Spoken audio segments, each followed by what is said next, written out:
In my last video, I tested Natasha's carrot cake and it won with a score 9 out of 10, almost perfect. But can we make it even better? Yes, we can! So today, we're upgrading it, not 1, not 2, but 4 upgrades, making it even easier, keeping it fresh and moist for 7 days, building a more balanced carrot cake flavor profile, and improving the texture overall look of the cake. Hi, I'm Landon. Let's make it even better. Quick prep here, no need brown paper. You can toast the pecan at 350 for 5 to 7 minutes or medium heat on the stove like this if you don't want to wait for preheating.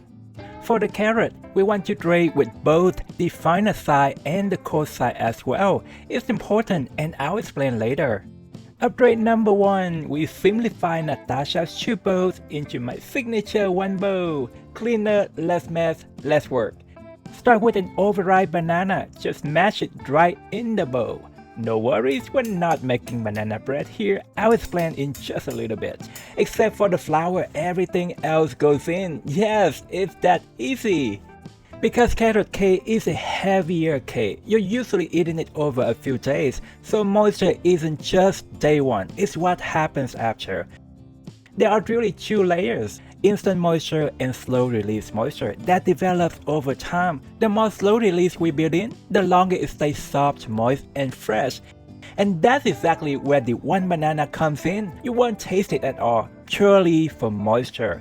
And combined with other slow release, this cake will be at its best for even a week. Now for the flavor, they are quite different between hers and mine. Notably, no allspice in my recipe. I keep carrot as a dominant flavor and with the addition of vanilla extract that absent from Natasha's. I also have a few subtle flavors that add depth to the profile.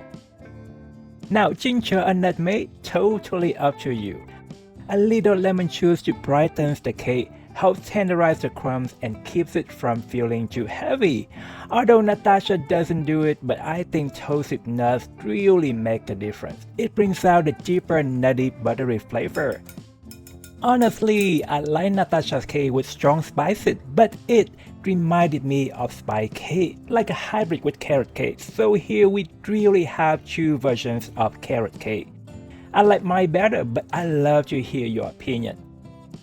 Finally, add the flour and mix until just combined. If you don't want pineapple, applesauce was fine too, but the cake will not be as moist on later days, as it lacks slow release moisture. And be sure to keep everything in your sight. Oops, I almost forgot the pecans. By the way, I broke it with the drop side of a meat tenderizer, just cleaner and easier than chopping. Divide into the pan, scale for accuracy if you have, and bake for 350 until set. They are so beautiful, perfectly golden brown, flat and even. While letting our beautiful cake cool down, we'll make our frosting. Oh, so soft.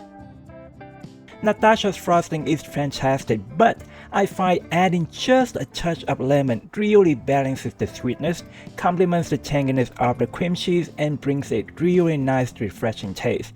Its acidic notes also make the cake feel less heavy. I love it! This is where all those upgrades come together. So smooth. Frost however you like, but I think it is time. Wow! Look at the crumbs! So moist, fluffy with beautiful visible strands of carrots.